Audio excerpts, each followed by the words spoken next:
Clara Ashford signed her name to the last column of the household ledger, closed the cover without a sound, and smiled at the error her husband had just made in front of everyone at the table. It was not a warm smile. It was the kind of smile a woman produces when she has been practicing composure for so long that it has become indistinguishable from peace. It was not peace, it was a decision. The dinner table at Ashford House in Halifax seated 18. Clara had arranged every detail herself, as she had for 4 years running, because the arrangement was never casual. You placed the shipping merchant beside the man who needed letters of credit. You kept Dr. Brennan's wife away from Mrs. Holloway, who had once said something cutting about the Brennan children at a church function and had never been forgiven for it. You understood that a dinner party in Halifax in the autumn of 1889 was not a meal. It was a performance, and the woman who choreographed it was the most essential person in the room, whether anyone acknowledged her or not. Clara had not been acknowledged, not once in 4 years, not in any way that counted. She sat at the far end of the table in a dress the color of deep green wool, her dark hair pinned simply, her hands folded in her lap between courses with the patience of someone who had learned very early that patience was the only currency available to her. She was 26 years old. She had managed this house, its accounts, its social obligations, and her husband's professional reputation since the week after their wedding. She knew the names of every guest's children. She remembered which creditors were owed apologies, and which were owed money, and which distinction mattered more in which situations. She had once steered an entire evening's conversation away from a remark that would have cost Eli a contract worth 3 seasons of import income, and she had done it so smoothly that Eli himself had never understood the danger had been real. That was the arrangement. She made things work. He moved through them. Neither of them had ever said so aloud. They had simply, over 4 years, stopped needing to. The evening had been going well enough. Mr. Aldrich from the shipping board had arrived with his wife and his associate, a younger man named Parrish, whose name Clara had already looked up. Mrs. Holloway was seated carefully, as always. Dr. Reed sat 3 chairs to Clara's left, which placed him close enough that she had caught his eye twice during the meal. James Reed was Eli's oldest colleague, a physician of quiet intelligence, and the only person at this table who ever spoke to Clara as though her observations carried weight. He had arrived that evening with the careful manner of someone who had something on his mind and was still deciding whether to say it. She had not pressed him. She had learned not to press James when he wore that expression. The roast had been served. The conversation had moved to the new railway expansion north of the city, to shipping tariffs, to the mild October weather holding longer than expected. Clara monitored all of it with the effortless attention of long practice, noting when voices rose, when glasses needed filling, when old Mr. Aldrich's laugh carried the particular edge that meant he was approaching his second wind and would begin repeating himself if no one redirected him. Then Aldrich turned toward the head of the table with the broad, practiced smile of a man about to pay a compliment and said, "Mr. Ashford, you are a fortunate man. This is a remarkable home. The arrangements tonight have been extraordinary." Ellie smiled the way he always smiled when someone stated the obvious admiringly. "I can't take full credit for the evening, Aldrich. The arrangements were—" He turned. He looked down the length of the table at his wife and he said, "Allow me to introduce you properly to Lydia. She has a remarkable gift for this kind of thing." The room did not go still all at once. It stuttered. A fork paused mid-air. Mrs. Holloway blinked once and looked at her plate. Parrish reached for his wine glass and then stopped. James Reed went very still in the way of a man who has just heard something he cannot unhear. Clara felt it travel the length of her spine. Not the name itself, the ease of it, the complete untroubled ease with which Eli had said it, as though the woman at the foot of his table was, to some working part of his mind, a placeholder, a name attached to a function. And when the name slipped, he had not even paused, because the function remained regardless. Lydia was Eli's first fiancée. She had broken the engagement 6 years ago and married someone in Toronto. Clara had attended the wedding, because Eli had asked her to, and she had gone, because she had been a good wife even then, 2 years before she became one. Aldrich recovered first, the way men of his experience always do. "Charming," he said, and lifted his glass. His wife looked at Clara from across the table with an expression that held an entire conversation's worth of understanding and said nothing, because there was nothing to be said. Clara smiled. It was a perfect smile, warm, unbothered, slightly amused by the small confusion of an otherwise lovely evening. "My husband flatters me," she said, her voice carrying just enough. "I'm simply glad the evening has been pleasant for everyone." She reached for her wine. Eli had already turned back to Aldrich. He had not corrected himself. He had not registered that there was anything to correct. James found her in the back corridor near the kitchen 30 minutes later, while the men had moved to Eli's study and the women had gathered in the sitting room. Clara had slipped away quietly, in the way she always did, with such practiced ease that no one quite registered she had gone. She was standing with her back to the wall, both hands flat against the plaster, not crying. Her breathing was even. She looked like a woman who had stepped away to check on something. James stopped a few feet away and said nothing for a moment. "It was a slip," he said triumphantly. "Yes." Her voice was reasonable. "Clara." His was low. "Not like that. Not with that kind of ease. Not in front of people who will remember it, James." She looked at him directly. "I'm fine." He studied her face for a long moment. "You don't look fine. You look like a woman who's arrived at something." She said nothing. "What have you arrived at?" he asked. "Whether to go back in." She pushed off the wall and straightened her dress. "The doctor needs watching. Mrs. Holloway is on the edge of saying something she'll regret. And the kitchen needs to know the timing on dessert. Clara." "Good night, James." Not unkindly.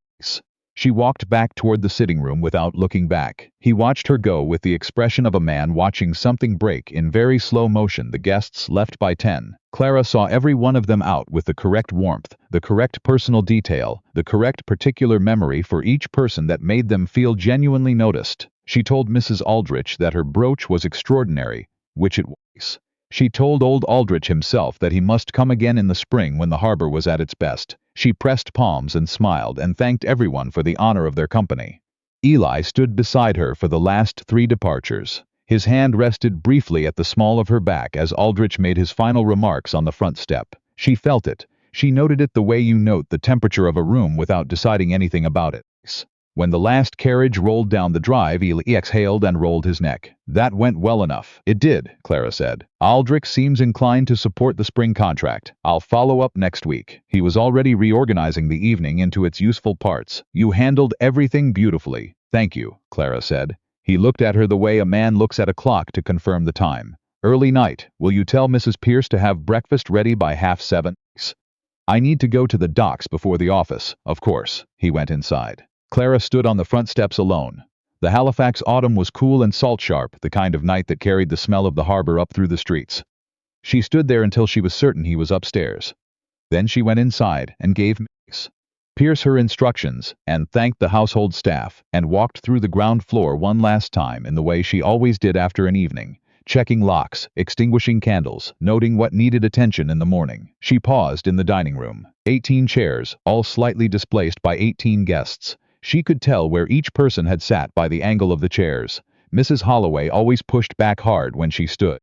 Parrish's chair had been turned a fraction toward the head of the table all evening. Clara stood at the foot of the table for a long moment. Then she went upstairs. She did not sleep. She lay in the dark and stared at the ceiling and listened to the sounds of the house, the particular creak of the 3rd stair, the distant sound of the harbor bell, the settling of wood in the autumn cold. She thought about the name, not the name itself. The texture of it, the way it had come out of Eli's mouth with no friction, no hesitation, no flicker of self-correction, as though the woman at the foot of his table was, to some essential part of him, interchangeable. A presence that served a function, a name attached to a function, and when the name slipped, it did not matter, because the function remained. She thought about the year they had married. She had been 22. He had been 31, and impressive in the way men of his standing were impressive, certain of their place, generous in the particular way of people who have never lacked anything. He had not been unkind. He was not unkind now. That was the part that had always been the hardest to hold. There was no cruelty to point to, no clear wound, only 4 years of being useful and invisible, like a door that worked perfectly and therefore attracted no attention whatsoever. She had told herself for years that this was simply the nature of the arrangement. That men of Eli's position were not built to attend to their wives in the ways wives attended to everything, that this was the reasonable trade, security and position for the particular kind of invisibility that came with both. She had told herself this so many times it had almost become true. She thought about James's face in the corridor. "You look like a woman who's arrived at something." She thought about Parrish's chair, angled toward Eli all evening. She thought about her own hands flat against the plaster of a hallway in a house she had managed for 4 years, breathing through something she was not permitted to name. Somewhere around 2 in the morning, in the deep quiet of a Halifax autumn, Clara Ashford stopped telling herself the story she had been telling herself for 4 years. It was not a dramatic moment, no doors opening, no chains falling. It was quieter than that. more like a hand releasing something it had been gripping for so long that the grip itself had been forgotten. She got up. She did not pack like a desperate woman. She moved through her dressing room with the same quiet efficiency she brought to everything, working by a single candle, selecting with care. Her own correspondence, letters from her mother, from her sister in Fredericton, from two women she had helped navigate the mess of their late husband's business accounts. Her own financial records, the ones she kept separately in a small locked notebook that Eli had never asked about because the household accounts had always arrived correct, and he had not needed to ask. A locket that had been her grandmother's. 2 practical dresses, her good wool coat. She paused once, holding a small photograph, their wedding portrait, taken in the first year when things had still felt like they might become something she had not yet learned to manage.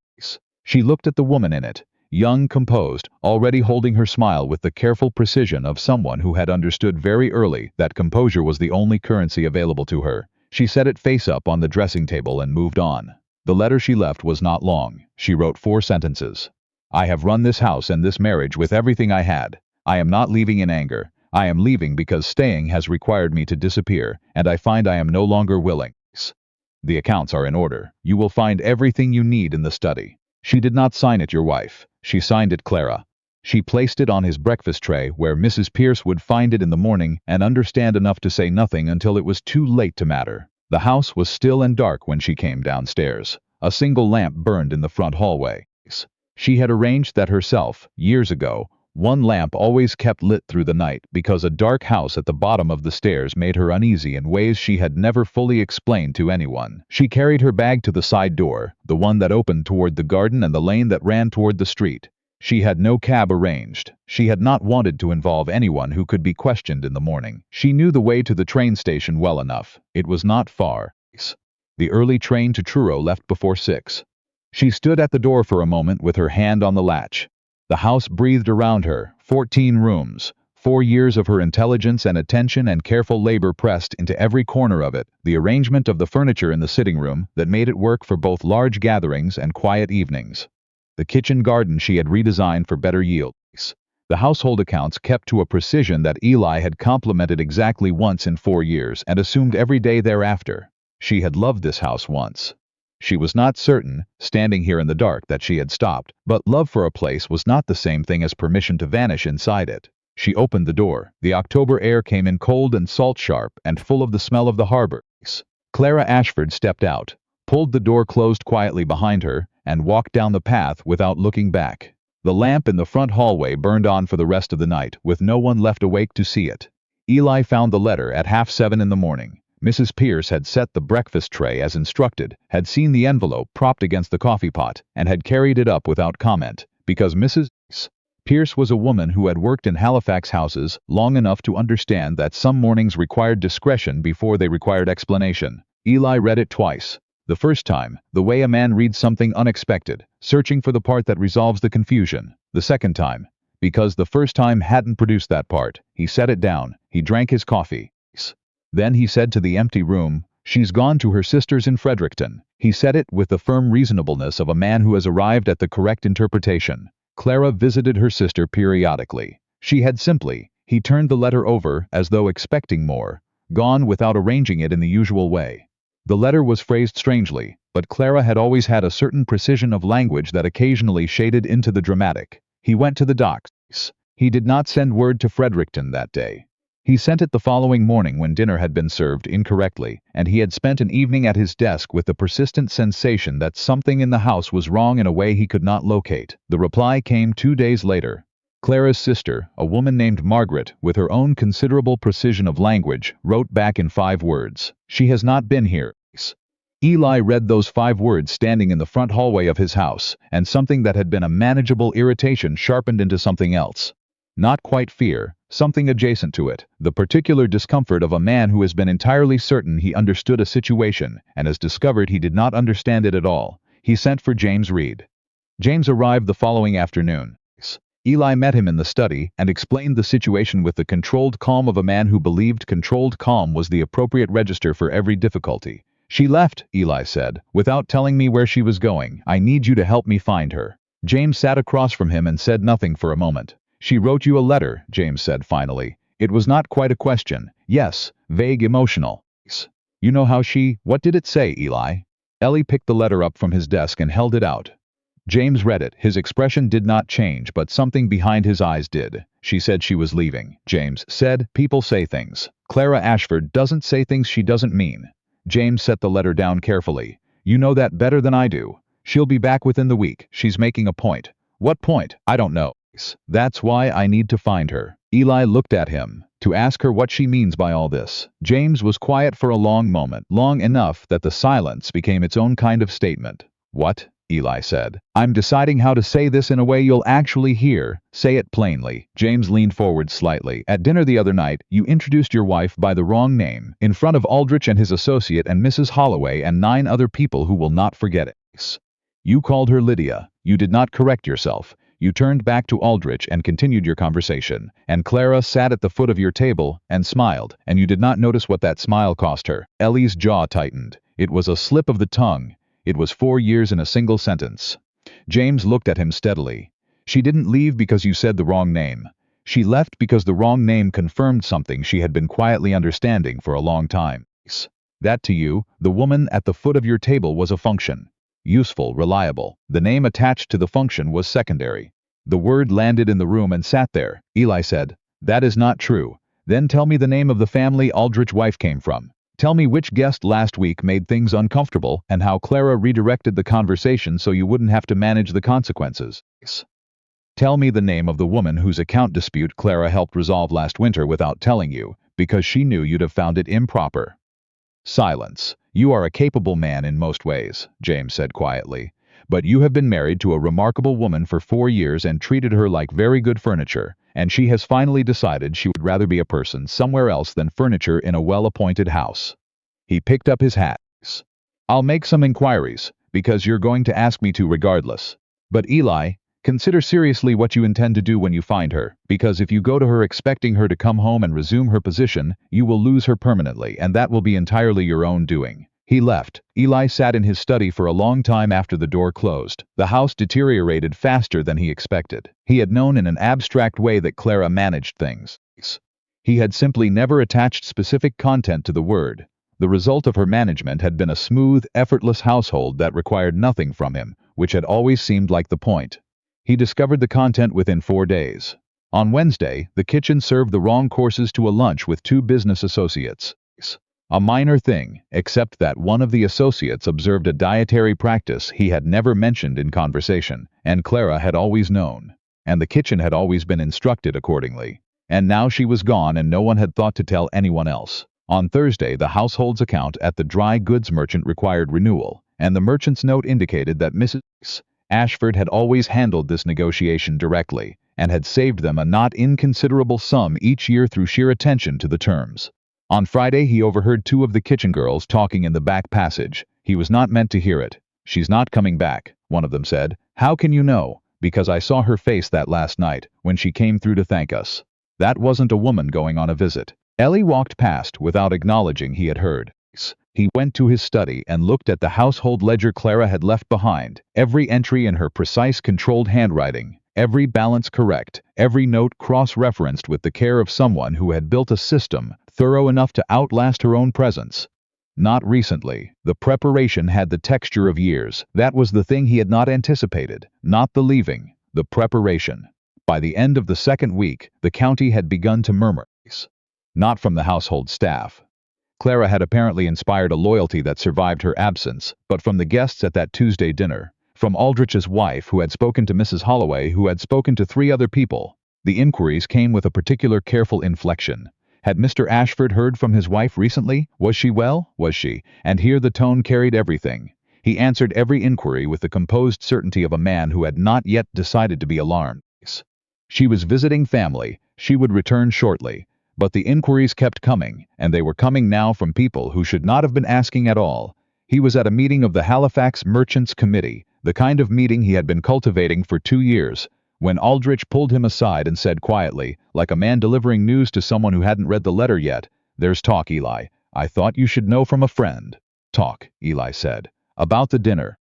About the name." Aldrich paused. "People aren't asking what she did. They're asking what you did. There's a difference. I didn't do anything. Aldrich looked at him with the expression of a man who understood that this answer, while true in one sense, was precisely the wrong answer in every other. "That," he said carefully, "may be exactly the problem." He walked back to the committee table. Eli stood where he was. He had spent 4 years building a public reputation, a capable man, a man of standing, a man whose household was an example of the right ordering of things. And Clara had been the quiet architecture of all of it. Invisible the way load-bearing walls are invisible, noticed only when they were gone and the ceiling began to crack. He had not understood until this moment that his reputation and her absence were not separate problems. They were the same problems. James came back on the 19th day. He had information. He did not offer it immediately. He sat down, accepted the coffee Eli pressed on him, and said, "Before I tell you where she is, I need to know what you intend." "I intend to bring her home." "No." James set the coffee down. "You don't bring Clara anywhere. You ask, and the answer may be no." He looked at Eli steadily. "She is not lost. She left. There is a considerable difference." The room was quiet. "Where is she?" Eli said. "Truro. She found lodgings through a contact. One of the women she'd been corresponding with about account disputes." James paused. "She's working. Formally. She's helping 3 different households manage business affairs their late husbands left in disorder. Women who don't know how to navigate the merchant courts on their own." Ellie said nothing. "She's good at it," James said. And there was something in his voice that was not quite admiration and not quite sorrow, but occupied the territory between. The kind of good that makes you understand she had been doing this work half her life, and no one had ever called it work. He set down his cup. "She refused to see me. Politely, completely. She sent word that she was not receiving visitors from Ashford House." The woman who answered the door delivered it with the calm of someone who had been given those instructions and intended to honor them. Eli looked up. "She has a housekeeper.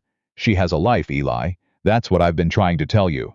The silence that followed had a different quality than the silences before it. Not the silence of a man who hadn't heard, the silence of a man who had heard, and was sitting with it, and finding it heavier than he had anticipated. "I called her Lydia," Eli said. "Yes, in front of everyone." He stopped, pressed 2 fingers against the bridge of his nose. "I didn't even know I'd done it. I know you didn't. That's worse, isn't it?" James said nothing because the answer was yes, and Eli had arrived at it himself, and saying it aloud would add nothing. Eli stood.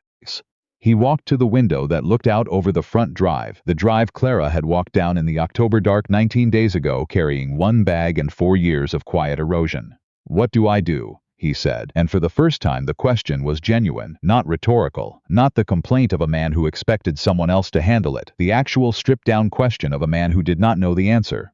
James considered it for a long moment.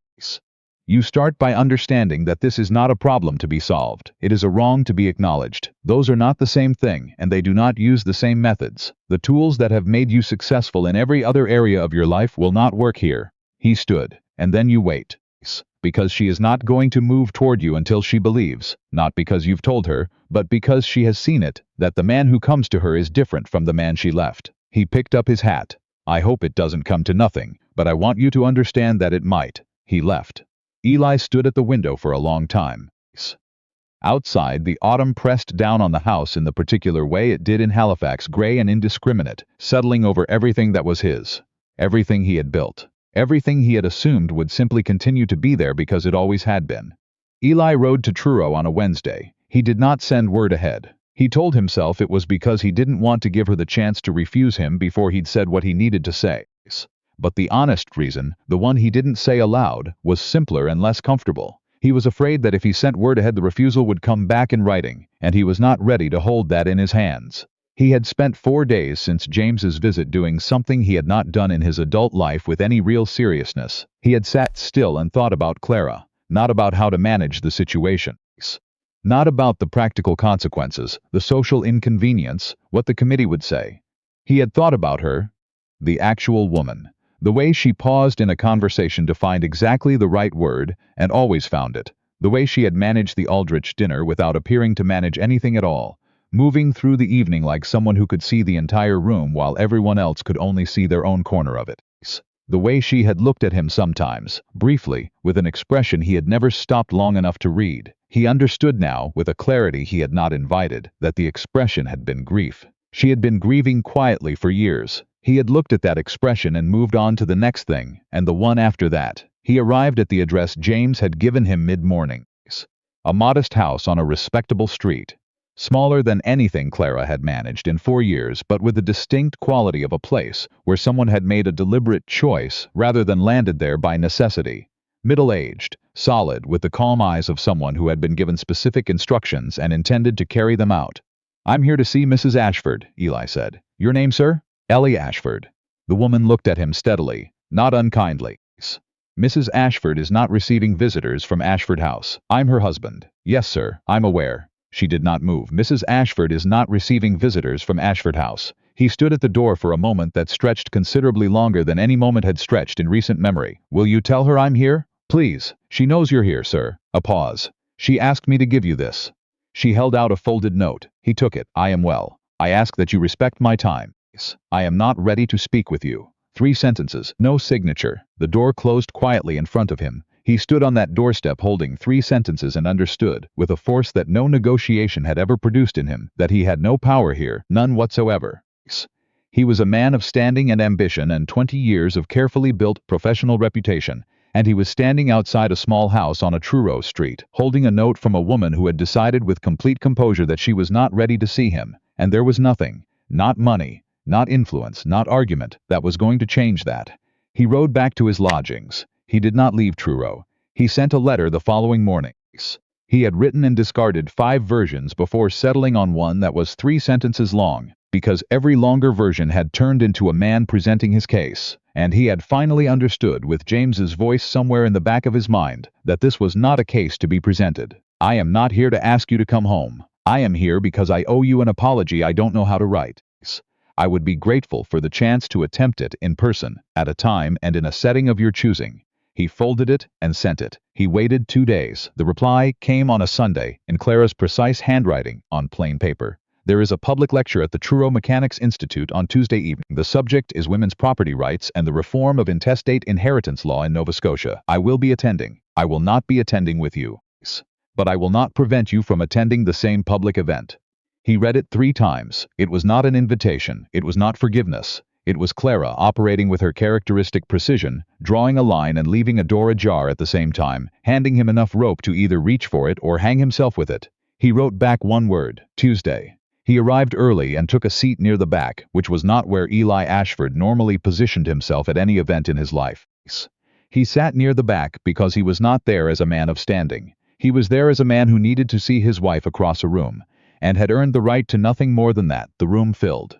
Clara arrived 7 minutes after the lecture began, with a woman he did not recognize, 50s, plainly dressed, who deferred to Clara in small ways that made it clear Clara was her guide through this particular terrain rather than her guest. They found seats near the front.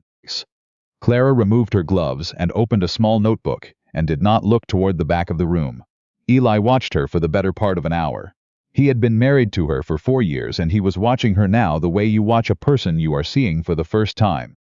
She asked a question during the lecture, clear, specific, better formed than most of the questions the men in the room had asked, and the speaker answered it with the slightly surprised respect of someone encountering a sharper mind than anticipated. The woman beside Clara touched her arm briefly, in the way you touch someone's arm when you're proud of them. Clara smiled, a small private smile, not the smile from the dinner table. That one had been a door closing.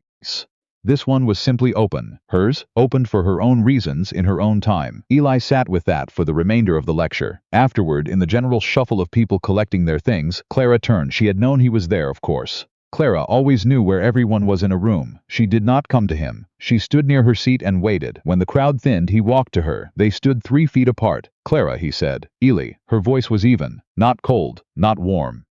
The careful neutrality of someone who had decided to take this 1 minute at a time. "You look well," he said, and meant it with a specificity he hadn't anticipated, because she did look well, not in the polished, managed way of a woman maintaining appearances, but in the way of a person who has found the temperature of her own life and settled into it. "I am well," she said. The lecture was interesting. The speaker's position on intestate inheritance doesn't go far enough, but it's a start. She said it matter-of-factly, not performing expertise, simply possessing it. He realized she had always been like this, and he had never once stood still long enough to see it as anything other than background detail. He stopped, started again. "I wrote to you. I said I owed you an apology. I still do." He held her gaze. "And I find I don't entirely know how to make it, because I keep starting from the wrong place." Clara went very still. "What's the wrong place?" explaining myself, justifying, telling you what I meant or didn't mean. He paused. Every version I've written starts with me, and that's the problem, isn't it? Every version of everything for 4 years started with me. The room was nearly empty now. The woman Clara had arrived with stood near the door, giving them space with the tact of someone who had been briefed. Clara looked at him for a long moment. What are you asking, Eli? I'm asking if you'll allow me to call on you, not to persuade you of anything, not to. He stopped. I have things I'd like to say that are not arguments. I'd like to say them to your face because I think you deserve that much, and then whatever you decide I will accept. Clara said nothing for a moment. When she spoke, her voice was quiet and absolutely precise. I do not think your regret is the same thing as my safety. The words went into him like a key turning. He didn't answer immediately because there was no immediate answer that would have been worth anything. He stood with it, and she watched him stand with it. The fact that he didn't argue or deflect or reframe seemed to register somewhere in her expression, not as forgiveness but as information. No, he said finally, it isn't. You're right. She held his gaze for another moment. I walk in the public garden on Thursday mornings, she said. I'm there from 9 until 10. I'm not inviting you to join me. I'm telling you where I am. What you do with that is your business. She collected her gloves and her notebook. Good evening, Eli. She walked to the door, said something brief and warm to the woman waiting there, and they left together. Eli stood in the emptied lecture hall for a considerable while. I do not think your regret is the same thing as my safety. He turned it over in his mind, not as a wound, as a truth. The kind that, once you've heard it clearly, you can never successfully argue yourself out of again. He was in the garden at 8:30 on Thursday. He sat on a bench near the main path and felt for the first time in his memory, genuinely, straightforwardly nervous. Eli Ashford negotiated contracts and credit terms and sat before rooms of men who had the power to make or ruin him, and did so with complete equanimity. He was nervous on a garden bench in Truro at 8:30 on a Thursday morning. Clara arrived at exactly 9. She saw him immediately and did not break her stride. She said to the woman beside her, her companion whose name Eli had learned was Mrs. Ward, "Will you give us a few minutes?" Mrs.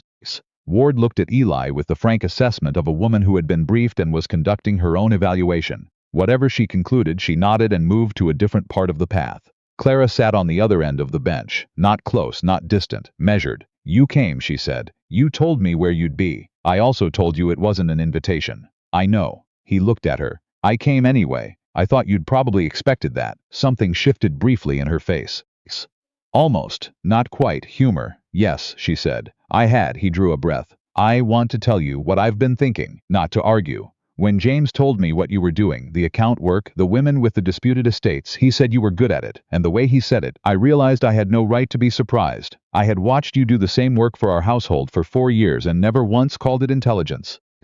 I called it managing things, the way you'd say the furnace is working well, not as credit, not as acknowledgement, just as a fact of the air." Clara was quiet. "I called you Lydia," he said, in front of everyone, "and I didn't know I'd done it." He looked down, then up again. "That is the thing I cannot get past, Clara. Not that I said it, that it came out of me that easily." As though the name attached to the woman at my table had stopped mattering enough to hold on to. She said, "It hadn't been fine for a long time." "I know that now. You didn't want to know it then." "No," he said. "I didn't. It would have required something from me that was easier not to give." She turned to look at him directly then for the first time since she'd sat down. Her face was composed, but composed in the way of something real rather than something performed. This was Clara without the management layer. He had almost never seen this. "What do you want, Eli?" Truthfully, he held her gaze. "I want to know you the way I should have wanted to know you 4 years ago, the way any person deserves to be known by the person they live beside. That's not the same as wanting me back." "No," he said, "it isn't. I'm not asking you back." He looked down for a moment, then up. "I understand that what I'm asking for isn't something I have any right to. I'm asking anyway, because the alternative is going home and spending the rest of my life in a house that runs perfectly and is completely empty of everything that made it worth living in." Clara was quiet for a long moment. Then she said, "I need you to understand something. All right, I am not going back to what we were." Her voice was steady and absolute. "That arrangement where I disappear into the management of your life and you move through it without seeing me, I am not going back to that. Not for comfort, not for security, not for any reason." She looked at him steadily. "I have a life here, work that matters, women who need what I know how to do, Mrs. Ward who feeds me supper and argues with me about inheritance law in a way that I find," a brief pause, "in a way that I needed without knowing I needed it." She held his gaze.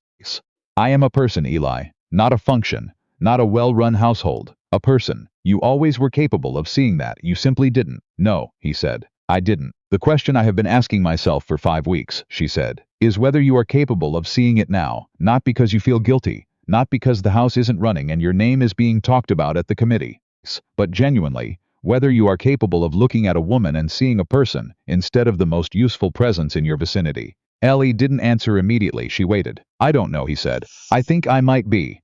I believe I'm different than I was a month ago. But I genuinely understand that my belief about myself is not the same as proof, and that you would be a fool to take my word for it, and you are not a fool. Clara looked at him. Whatever she was looking for, something in her expression said she had found part of it. Not all. Part. Come back next Thursday, she said. Same time, to talk. To talk. She stood. I'm not promising you anything beyond next Thursday, Eli. I want to be clear about that. You're being clear. And if you come here with the intention of working toward a specific outcome, of managing me toward a conclusion, I will end the conversation immediately and I will not offer another. Understood. She held his gaze one moment more.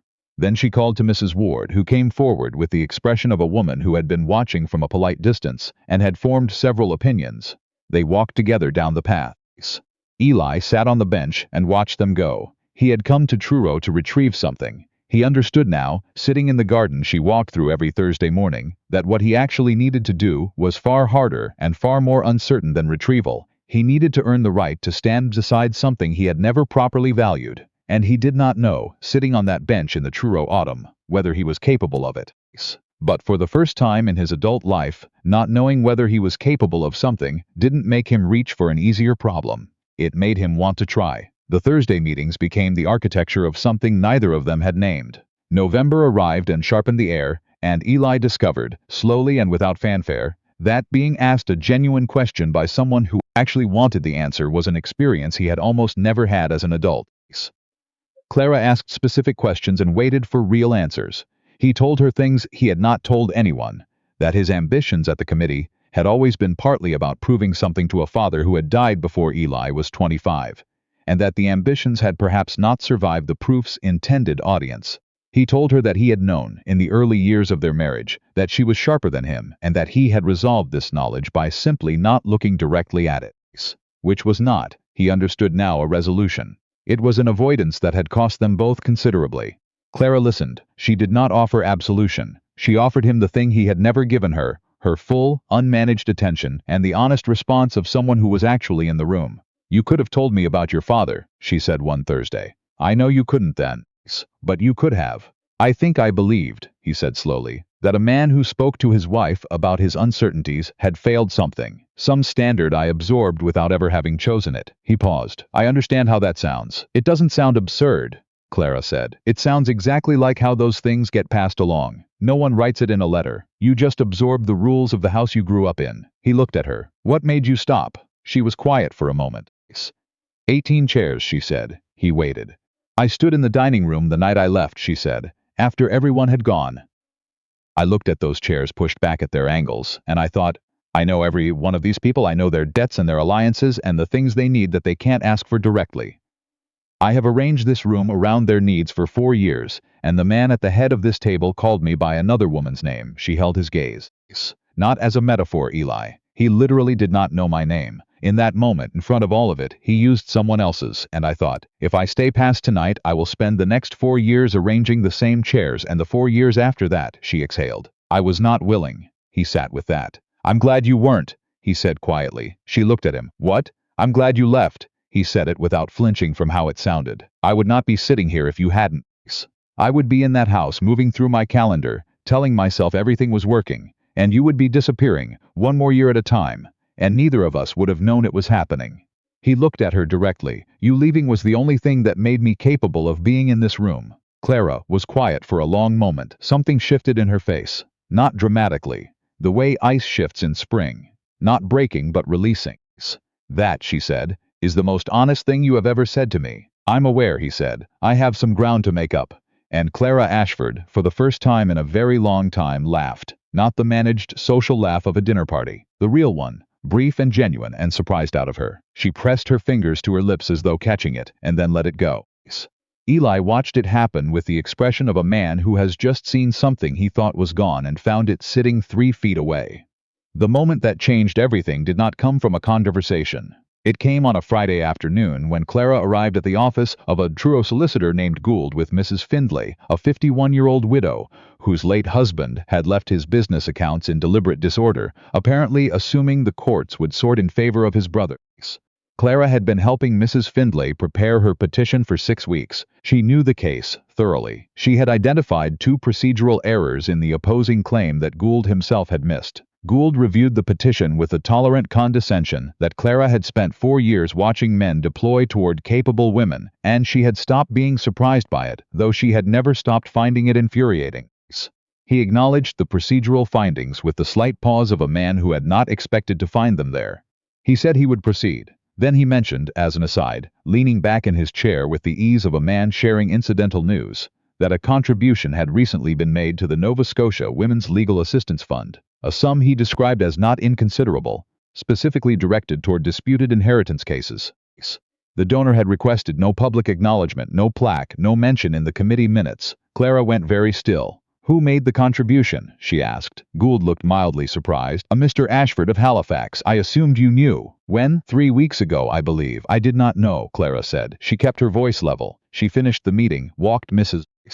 Findlay home, said goodbye with her usual warmth, and walked back to her own house and stood in the front room without taking off her coat. 3 weeks ago, before the lecture at the Mechanics' Institute, before any of the Thursday conversations, before the letters he had begun sending between their meetings, thinking aloud letters, the kind that did not argue but simply reported what was happening inside him, the realizations he was arriving at, slowly and without grace. He had made that contribution 3 weeks ago, quietly, with no plan to tell her she had found out through a solicitor who assumed she already knew. She stood in the front room for a long time. Mrs. Ward found her there an hour later. "You've had news," she said. It was not a question. "He gave money to Gould's fund," Clara said, 3 weeks ago, anonymously, directed specifically toward inheritance disputes. Mrs. Ward sat down across from her. "He didn't tell you?" "No." Silence. "Well," Mrs. Ward said finally, "that's something different." "Yes," Clara said, "it is." She did not bring it up the following Thursday. She had intended to. She had planned, on the walk to the garden, to say something direct, to acknowledge it, to see what his face did with being caught in an act of unperformed generosity. But when she sat down and looked at him, something stopped her. He was thinner than he'd been in October. He had the look of a man who had not been sleeping well for a long time and had stopped trying to conceal it. He asked about Mrs. Findlay's case before she could speak, because she had mentioned it the week before and he had remembered. She answered him and they talked for the full hour, and she watched him listen. And she felt the thing she had been feeling for several weeks sharpening into something more specific. It was not forgiveness, exactly. Forgiveness implied a clear boundary you could step over and be on the other side. This was more like she had stopped bracing for the impact she had been waiting for.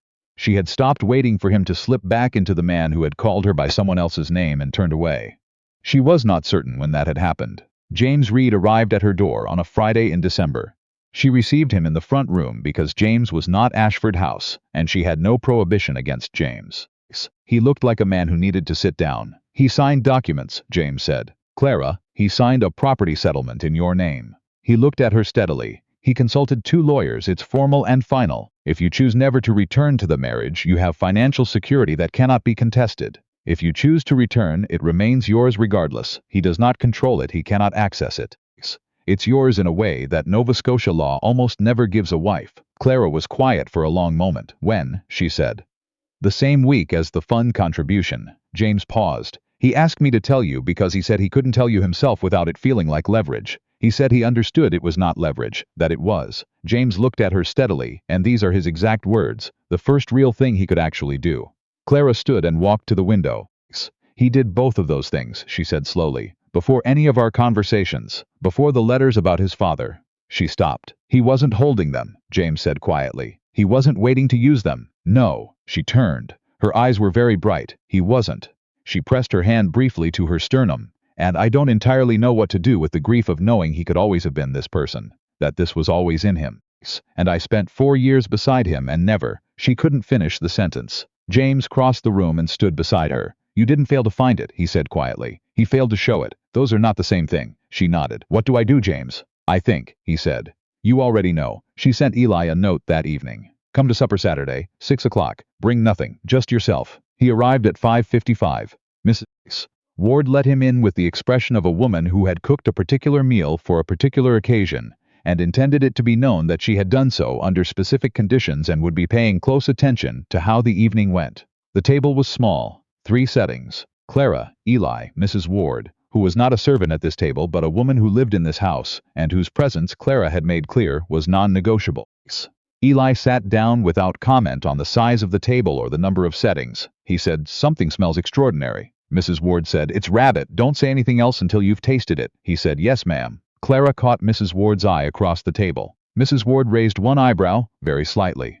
Clara shook her head very slightly. A conversation conducted entirely without words. The supper was good, better than good. The conversation moved carefully at first. Mrs. Findlay's case, the Gould petition, the committee meeting James had attended that week. Then slowly, as the evening settled, it moved somewhere more ordinary. Eli told a story about old Aldrich at a committee dinner that made Mrs. Ward laugh genuinely, and Clara added a detail that Eli hadn't known, and Eli looked at her and said, "How did you know that?" "I know everything, Eli," Clara said. "I always have," and the table laughed. Afterward, Mrs. Ward excused herself with the decisive tactfulness of a woman who knew exactly when to leave a room. Clara and Eli sat across the small table, the last of the coffee between them. "I know about the fund," Clara said. He went very still. "James told you?" "Yes." He nodded slowly. "I know about the settlement documents," she said. "I know you did both of those things before any of our conversations, before you had any reason to believe I would ever find out." He said nothing. "Do you understand what that means to me?" she asked. "I think so," he said. "You did it the right way," she said. "You did it the way I would have done it for you." Her voice held steady, but only barely. 4 years of doing exactly that for you, without being asked and without being thanked, and you asked for nothing back. Do you understand how long I waited for someone to do that? Not even for me. Just for the works. For the thing I was actually doing to be treated as something worth doing. Eli was very quiet. "I hear you," he said finally. He paused. "You told me. That's enough." She looked at him across the small table. "I am not coming back to Ashford House," she said. "I will keep this house. I will keep my work. I will keep Mrs. Ward, who will be skeptical of you for at least 4 months before she decides you're tolerable." She kept her eyes on his. "I am Clara Ashford in my own right, not in relation to your household or your standing or your calendar. That does not change. I would not ask it to," he said. "Not for anything." She held his gaze. "Then I think we might try to build something." He did not move, did not lean forward, did not rush. "What kind of something?" he asked. "Something that never existed before," she said. "Not a restoration, not going back to what we had and calling it repaired. Something new, built differently, with different terms." She paused. "I am not your wife in the old sense. If you come into my life, you come into my life. You sit through lectures at the Mechanics' Institute. You meet the women at my supper table. You understand that my opinion has weight, and you treat it accordingly. In public, in front of people who will observe and remember." "Yes," he said simply. "And if you slip," she said, "if I look across any table we ever share and see the expression of a man who is not seeing the person in front of him, I will tell you directly and I will expect you to hear it. I will hear it. I will not disappear again," she said. "Not for comfort, not for peace, not for the appearance of a smooth household. If something is wrong, I will say it. You will need to be able to receive that." "I'm learning," he said. "I will keep learning." She studied his face for a long moment. "Come to the Mechanics' Institute lecture on Thursday," she said. "Dr. Harmon is speaking again on intestate inheritance law, and I intend to argue with him publicly about the Nova Scotia statute, and I would like you in the room." Something moved across his face. Not quite a smile. Something warmer and more careful than that. "You want me in the room while you argue with a respected doctor in public." "I want you in the room," she said, "because I want to look up and see someone who is proud of me doing it, not tolerating it, not managing his expression, genuinely proud." She held her gaze. "Can you do that?" "Yes," he said, without hesitation, without qualification. Clara nodded. "Then 6 o'clock. Don't be late." The lecture on Thursday drew a full house. Dr. Harmon spoke well, as he generally did, and when the floor opened for questions, Clara raised her hand from her seat in the 4th row. She stood and asked a question, a specific, sharply formed challenge to the intestate inheritance limitation. Harmon had glossed over, citing 2 cases, and the precise language of the Nova Scotia statute that contradicted his position. The room had the particular quality it sometimes acquired when a question was unmistakably better than the lecture it followed. Harmon answered. Clara responded. Harmon conceded a point. A man near the front leaned to his companion and asked, not quietly enough, "Who is she?" Before his companion could answer Eli Ashford, seated 2 rows behind, said clearly and without being asked, "Mrs. Clara Ashford." She organized the Truro Women's Legal Petition Network. "There is no one in this room who understands the property courts the way she does." The man turned, recognized Eli, and nodded with the startled recalibration of someone updating his understanding of a situation. Clara, 4 rows forward, heard it. She did not turn around immediately. She let the moment settle, let it move through her the way something genuinely new moves through a person who has waited a long time for it, without entirely believing it was coming. Then she turned her head, just slightly, just enough. Eli was looking at her, not with the absent expression of a man looking toward a sound, not with the managed smile of a man maintaining appearances. With attention, real, full, unperformed attention, the look of a man who saw the woman in front of him and knew without any ambiguity whatsoever who she was. Clara Ashford looked back at him across those 4 rows and she smiled. Not the smile she had worn at the dinner table in October, the door-closing smile, the composed surrender of a woman who had made a decision. Not the careful, managed smile of 4 years of making everything work without credit. This smile was different. It was the smile of a woman who had walked out of a well-appointed house before dawn with one bag and her own name and the terrifying freedom of someone who had stopped accepting a life that required her to disappear.